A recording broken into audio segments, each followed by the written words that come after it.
Hi guys, BuildZoid here, and today we're going to take a look at some memory overclocking, because I've not done like super extensive testing here, just kind of, what I find interesting. So, also what I can test within the limits of my equipment. And speaking of the equipment, I do need to thank MSI for providing me with both the motherboard and the CPU to do this testing, because honestly, I had zero plans to cover Threadripper whatsoever, like actually testing it, because it's too expensive, and it's a platform like this is not my kind of platform. Like, it just isn't my kind of platform. X299, I can get that. It's like regulars, it's like Z390 but more cores.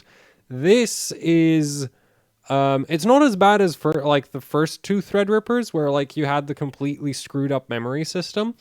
But this is still like, well, let's just put it this way. My 7940X puts down a better Fire Strike physics score than the 3960X does.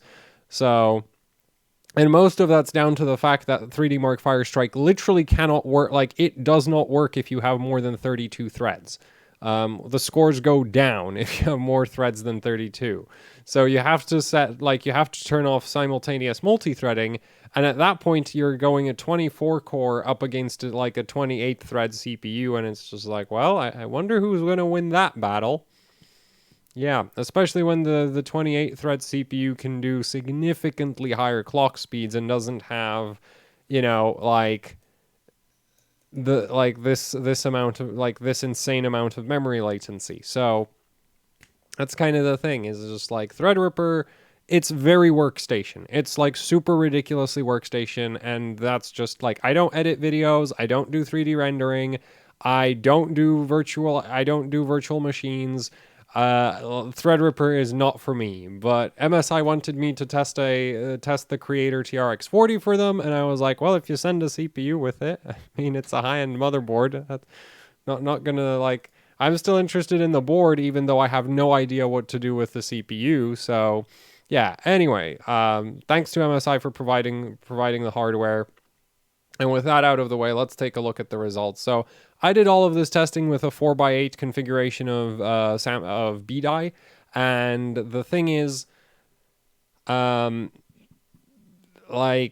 don't necessarily think this is a particularly realistic memory configuration for Threadripper. I think a lot of people building Threadripper systems will probably be running like 8x8, 8x16, 4x16, 8x8, 8x8, 8x16, what else? 4x32 and 8x32 as various memory configurations.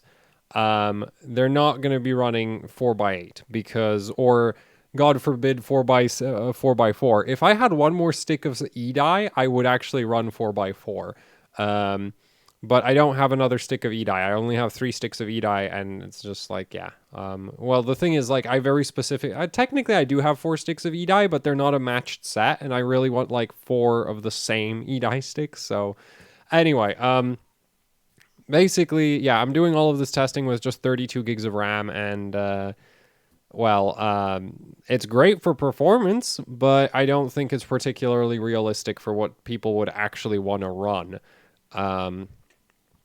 Like, the thing is, I don't even have 8 matching sticks of B-die, so it's just like, if I try to run 8x8, it's probably going to clock like garbage because I'm going to be running a mismatched set of memory. Which, like, it's not really a big deal if you're at like the normie speeds of like sub 3600 megahertz, but if you're pushing for 4400, then it actually becomes a problem.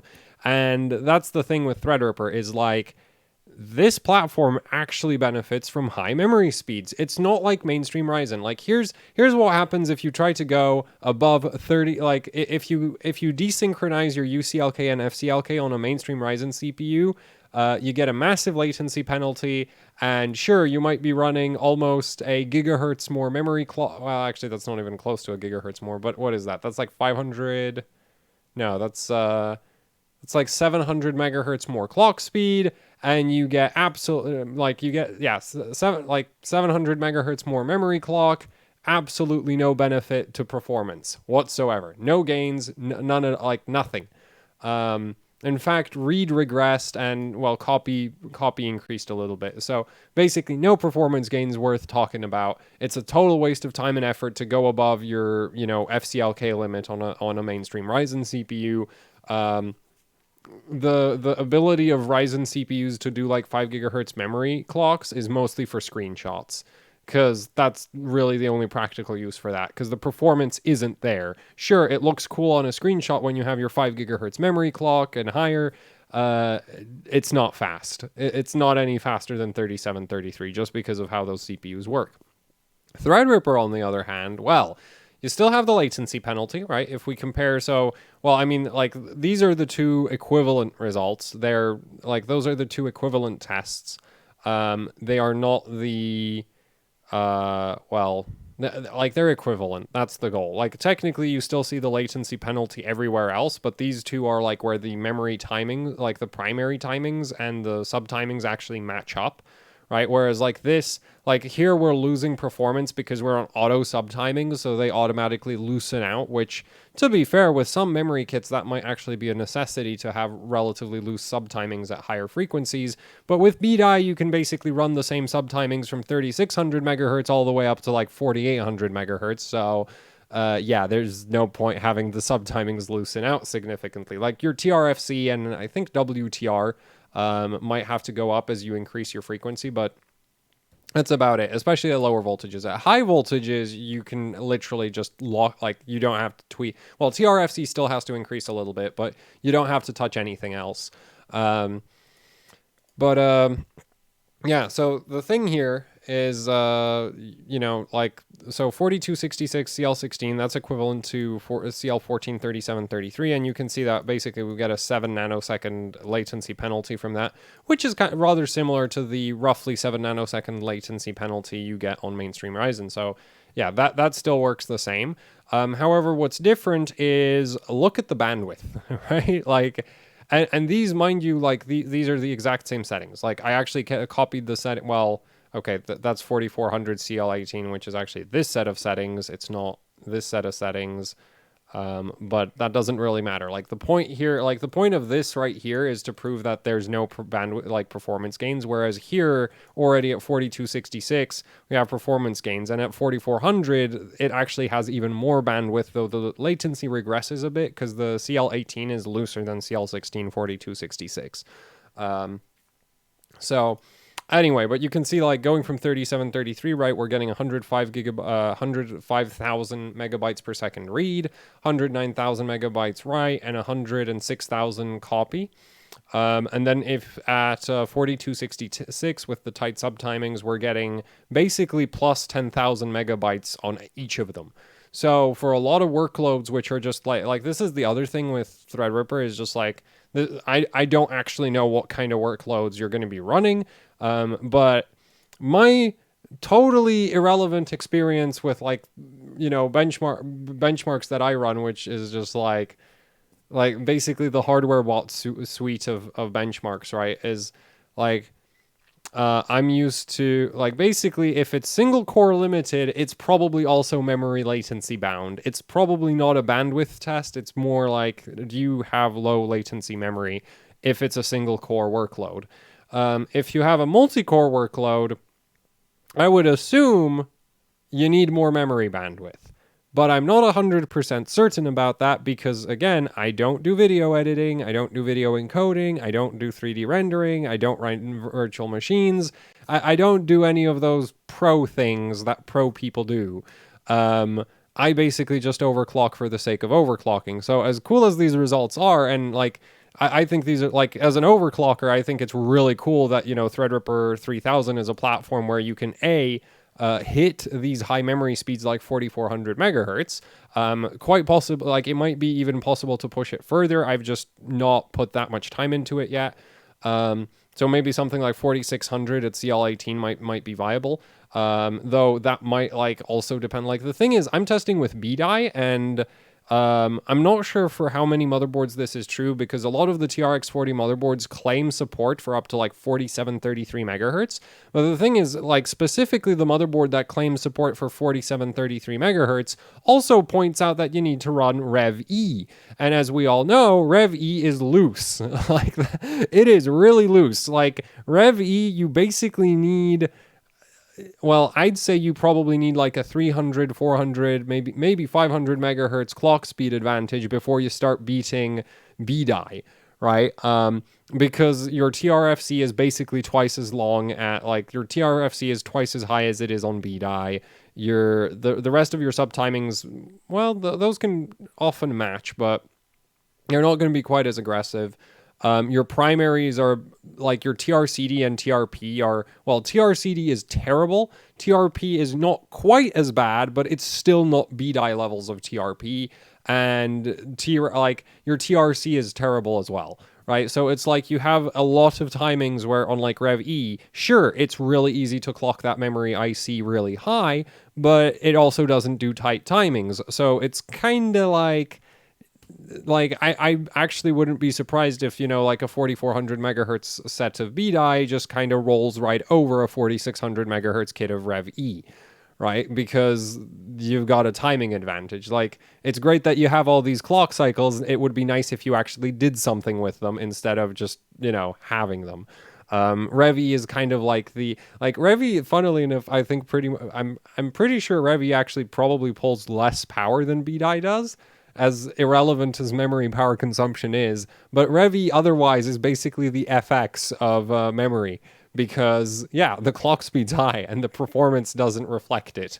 And the performance doesn't really reflect it, especially if you're looking at like latency or even the bandwidth. Because that's the thing is just like, yeah, if it takes forever for the memory to actually access the data, then transferring the data is going to be delayed and therefore slower. But yeah, so BDI, like 4400 megahertz on BDI, definitely possible. And I very specifically went with this set of timings of 18, 19, 19, 39, not because they're like the limit of what my memory kit can do, but because you can actually just buy that. Like, you can literally go and get a kit, like G-Skill memory kit with this as an XMP setting. So that's why I went for those timings, because it's just like, yeah, you can go to a store, buy that, slap it in your motherboard, then just set up your sub timings, and that's it. Like, you don't need to mess with the primaries. You don't need to worry about the stability of them too much. Yeah, you're just going to get piles and piles of bandwidth at that point that, you know, like, you just don't get if you're still on matched FCLK, matched UCLK. So yeah, that's the really cool thing about Threadripper, is just like high clock speeds on this platform actually lead to performance benefits, which you don't see on your AM4 CPUs. Though it does make me wonder, is just like, how does this play with say, you know, like an 8x8 setup or a 4x16 setup? As far as I know, all of the TRX 40 motherboards are daisy chains, so you'd probably want a 4x16. And then the other thing I'm wondering is just like, well, yeah, is like, what kind of, like, how does this play with like a 4x16 or an 8x8? Then if you're on dual rank, then Rev E can start catching up to BDI somewhat. But the other thing I'm kind of wondering about is like, what kind of differences do you see in the motherboards in terms of memory overclocking capabilities? Because the claimed memory speed support for the various vendors ranges from 4400 megahertz all the way up to 4733. And the thing is motherboard vendors like to make, like, memory speeds is one of those things that I don't like, along with phase count. Trusting motherboard vendors to talk correctly on the supported memory speeds, it's just a bad idea. Because a lot of them basically like to claim support for memory speeds where it's like, well, yes, technically the motherboard can sometimes do that. That doesn't mean it's easy. And my personal sort of opinion on claimed memory speed support should be, like as far as I'm concerned, motherboards should not list memory speeds that they can't, that aren't XMP profiles. So basically, if you can't buy a kit of memory that comes with an XMP profile that you just enable and it works, then it shouldn't be an advertised speed, because it's just like, Well, if I'm gonna manually tune it, like there's so many variables at that point. Like at that point you could argue the motherboard supports some insane speed that you can do on like top 1% of CPUs with top 1% memory, and it's just like, well, I mean, sure. Yes, the motherboard can do that. That doesn't necessarily mean it will for most people, and so claiming that that's a viable memory speed is kind of ridiculous, right? Um, so yeah, it's kind of like if you had car vendors specing the power of the engine on a fuel that you can't buy at a gas station, right? Like that kind of thing is just like, well, sure, the engine can do that power, but I can't buy the fuel that you use to do it, so it's useless.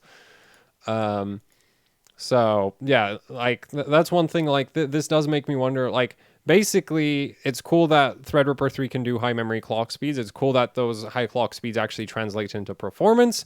Now my question is, well, okay, so how does that compare with the motherboards? Like, is there some motherboards that are going to just get stuck at like 4,000 megahertz or something? Which, if you're on a motherboard where you get stuck at 4,000 megahertz, I'd argue in that range you straight up shouldn't be bothering with the higher frequency, because that's the thing is like between 3733 up to maybe around 4266, 4133 might actually be viable. I'd kind of consider that area a dead zone, because you're gonna have the latency penalty, and you're not gonna have some massive increase in bandwidth compared to actually dialed in CL14 37, like 37 33 megahertz CL14 with dialed in subtimings. Like you're not gonna see some huge performance advantage there. Um, by running like for example like 3800 megahertz, if you can't do 1900 FCLK, worthless. 3866, worthless. 3900, worthless. 4000 might be viable. 4133, I'd say again it depends there. And then 4266, I'd say, okay, at this point you actually have so much memory bandwidth that depending on the workload it might make like the well, you'd have to test the specific workload, I think, but like to me, this looks like okay. There's not enough of a latency penalty, and the bandwidth looks really good. So yeah, obviously this is just like this is obviously very synthetic. But the thing is, for my own like benchmarking use for the benchmarks I ran for Hardware Bot, I was actually benching basically everything at 4400 megahertz. Like once I did all of this, and I tried to run some comparisons between 3733 CL14 and like the high frequency stuff, and basically, which I was actually running like the 1634 here. And basically what I came to is like some benchmarks just didn't care either way. Like it didn't matter what you were running. And then there were some benchmarks which definitely preferred 4400.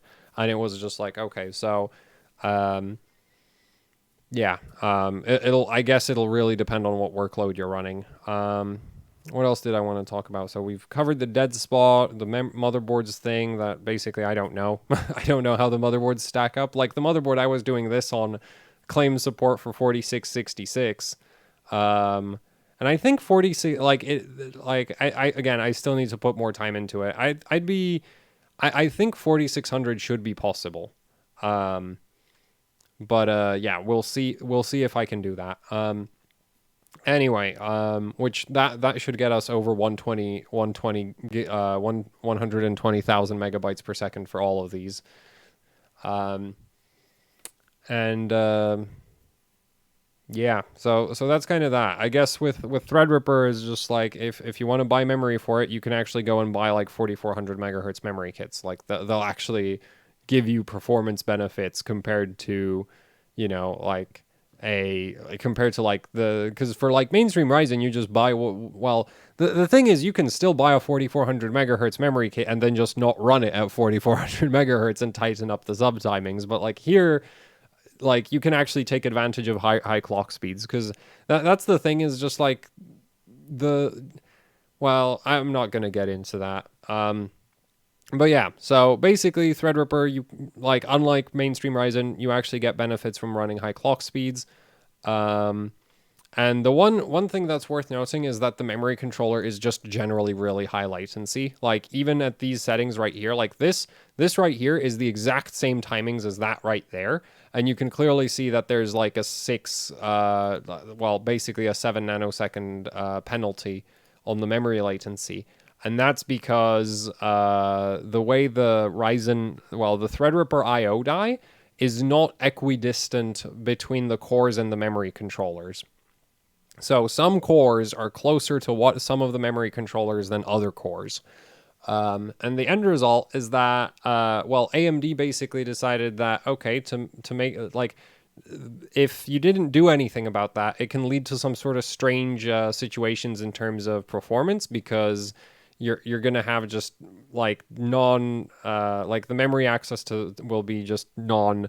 How do I want to put this? Forgot the term. Non-uniform. There we go. Yeah, I was trying to avoid the actual technical terms, but there's really no better way to describe it, right? You have NUMA and then you have UMA, where you have non-uniform memory access and then you have uniform memory access. And uniform memory access basically means that the latencies for all of the memory controllers are the same, but this is an artificial restriction onto the IO die to force it to behave like that. Because it does otherwise you get some weird performance issues if you have software that isn't particularly good at dealing with non-uniform memory access. So Threadripper is just permanently locked into uniform memory access, and the penalty for that is that the latency is a bit higher. But the thing is, that latency is constant, because otherwise you'd have a situation where you'd have some cores getting much better latency for certain memory accesses, and then other cores getting much worse latency for certain memory access. And it's just and that can cause issues. So the latency is always the same, and it's always kind of bad instead of all over the place, right? So it's kind of the idea behind that. So yeah. And Ryzen was already quite high memory latency, and Threadripper just makes that worse. And then, of course, once you desynchronize your FCLK from the UCLK, you get even more latency penalty on top of that, and it's just, it's incredible. But that's the fact that this has so much latency is just this is the main reason why Ryzen has so much cache, right? The ridiculous amounts of cache that basically all of the Ryzen CPUs have is to offset the memory latency, because if you're just not accessing the memory so often, it's less of a problem that it's really slow to access it, right? That's the whole idea behind that. So yeah, anyway, that's kind of everything I wanted to talk about here. This video actually took me a surprising amount of attempts, because it's just addressing everything. And yeah, so it's kind of it. I don't know, I think I might get around to testing a 4x16 configuration on Threadripper. I don't think I'll test an 8x8, just because I'd need to get I'd want to get 8 sticks that are an actual matching set instead of just 8 random sticks. Though I guess I could test 8 random sticks. I just have really low expectations for that, especially since, I have a lot of different PCBs on my memory sticks, so it's just that's going to make the memory controller thrilled when it's not just, not only is there a lot of RAM, it's not even electrically identical. So yeah, because I'd be mixing RGB and non-RGB kits, which probably would be the least offensive to the memory controller, I hope. But then it's it's just going to be a mess if I tried to run 8x8. So yeah, that's kind of that. Hopefully this is somewhat useful and interesting. Unfortunately, I assume a lot of people who are interested in Threadripper actually aren't going to be running 4x32, but I mean 4x4 aren't going to be running 32 gigs of RAM. They're going to be running 64 or 128 or some other ridiculous memory configuration that ultimately probably can't do tight subtimings anyway. So yeah, in that case, just going for raw frequency might actually work really well as well, just because, the sub timings will suck regardless of what clock speed you're at, so you may as well go for as much clock speed as possible. So, yeah, that's it. So I guess thanks for watching. Like, share, subscribe, leave any comments, questions, suggestions down in the comment section below. And if you'd like to support what I do here with actually hardcore overclocking, You can support me directly through Patreon, which there's a link to that down in the description below.